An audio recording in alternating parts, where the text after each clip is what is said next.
निपक्ष व निर्भीड वृत्तपत्र दैनिक आत्ताचा एक्सप्रेस। मंत्री चंद्रशेखर बावनकुळे, एक राज्य एक नोंदणी म्हणजे नागपुरात घर घेतलं तर पुण्यात देखील नोंदणी करू शकता। आधार इन्कम टॅक्स संदर्भात फेसलेस नोंदणी अशी 1 मे पासून सुरुवात होणार आहे। उद्धव ठाकरेंनी बाळासाहेबांचे विचार सोडले आहेत। मतांसाठी लांगुलचलन करणे, विशिष्ट मतांवर डोळा ठेवत हिंदू हृदय सम्राट बाळासाहेब ठाकरे यांचे विचार सोडत काँग्रेसचा विचार उद्धव ठाकरे यांनी मान्य केला। आणखीन एक पुरावा जनतेसमोर ठेवला आहे। एक विशिष्ट समाजाच्या मतांवर डोळा ठेवत हे विरोधी मतदान केले आहे। आज शिवसेना सोडण्याची मानसिकता प्रत्येक शिवसैनिकाच्या मनामध्ये आहे।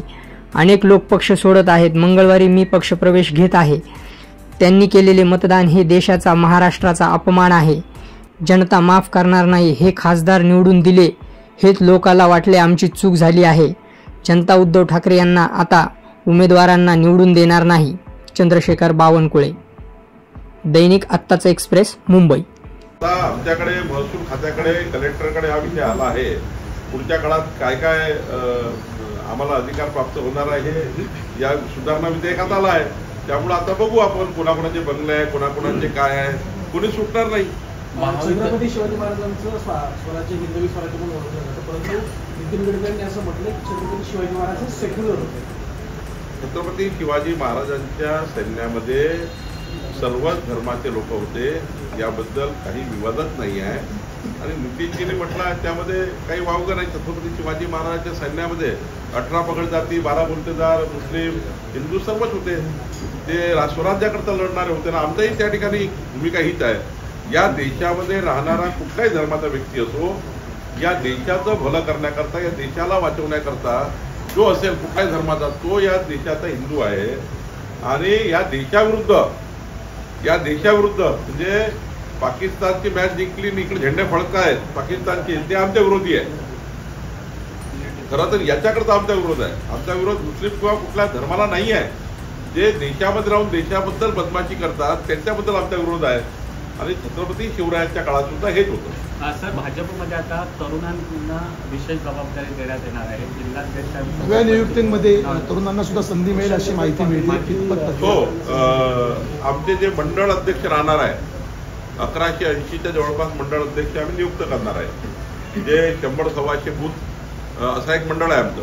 त्या मंडळाचे अध्यक्ष 35 ते 45 वयोगटामध्ये साधारणतः आम्ही त्या ठिकाणी नियुक्त करतोय। त्या नेमणुका होणार आहे, नेमणुका सुरू झाल्या आहे।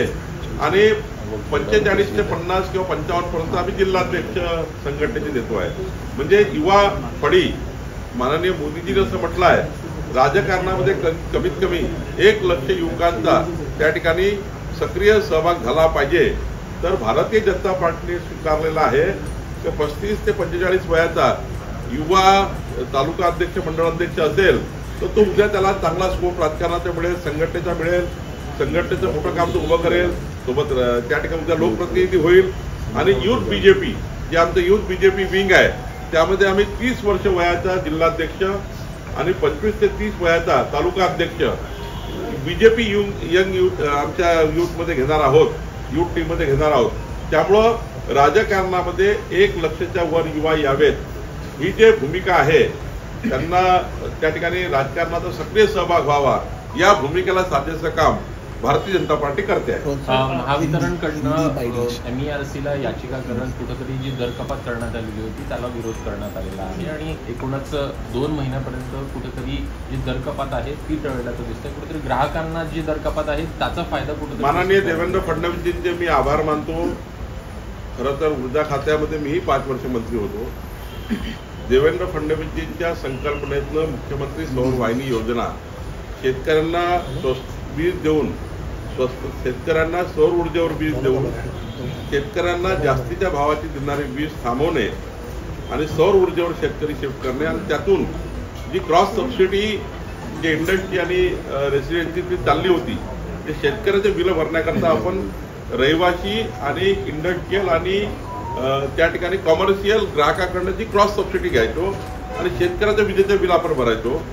आज देवेंद्र फडणवीस साहेबांच्या ज्या संकल्पनेतून मुख्यमंत्री सौर वाहिनी योजना आली, त्या शेतकऱ्यांना आता सौर ऊर्जेवर वीज मिळालं, त्यामुळं क्रॉस सबसिडी कमी झाली, त्यामुळे 10% विजेचे बिल कमी झाले आणि पुढच्या काळात अजून विजेचे बिल कमी होईल।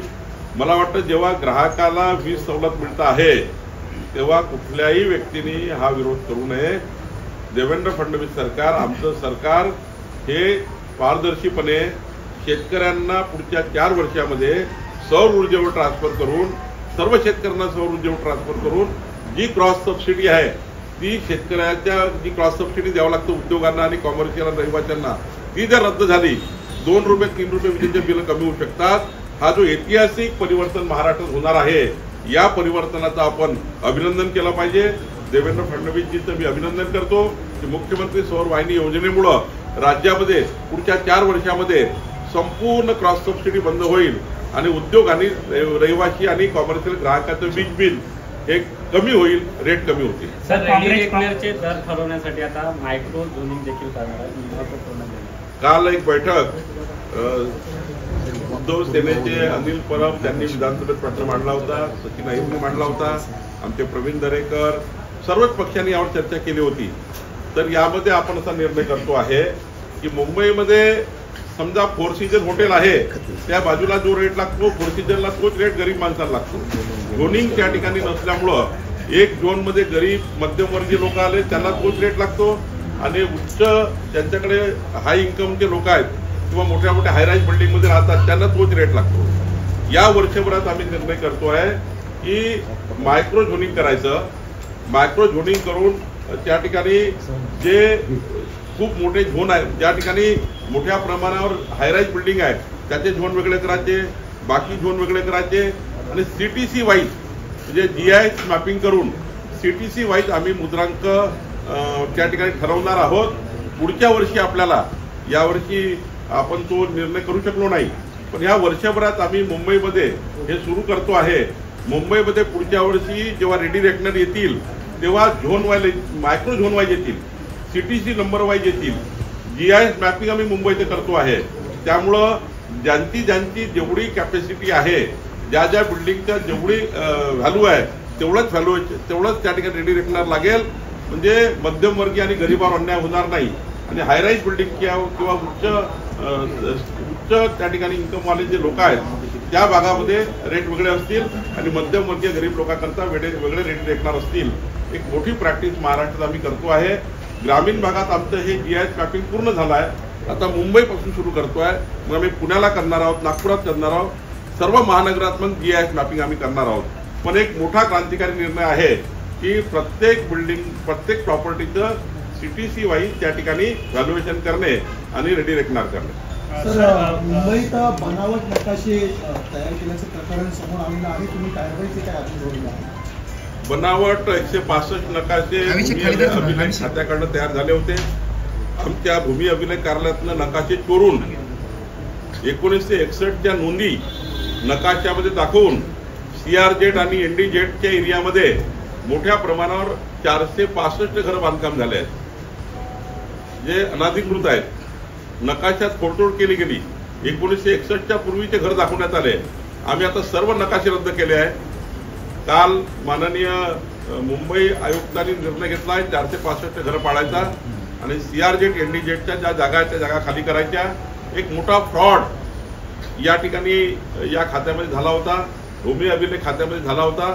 आम्ही 2 अधिकारी सस्पेंड केले, 16 लोकांवर FIR दाखल झाले आहेत, अनेक लोकांवर FIR दाखल होणार आहे.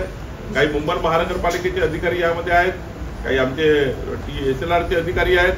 त्यामुळं सर्व 465-70 बांधकाम जेवढे आहेत तेवढे आम्ही तोडणार आहोत आणि हे सर्व फ्रॉड जो आहे तो आम्ही SITकडे दिला आहे. SITनी सुद्धा 18 लोकांना अटक केली आहे.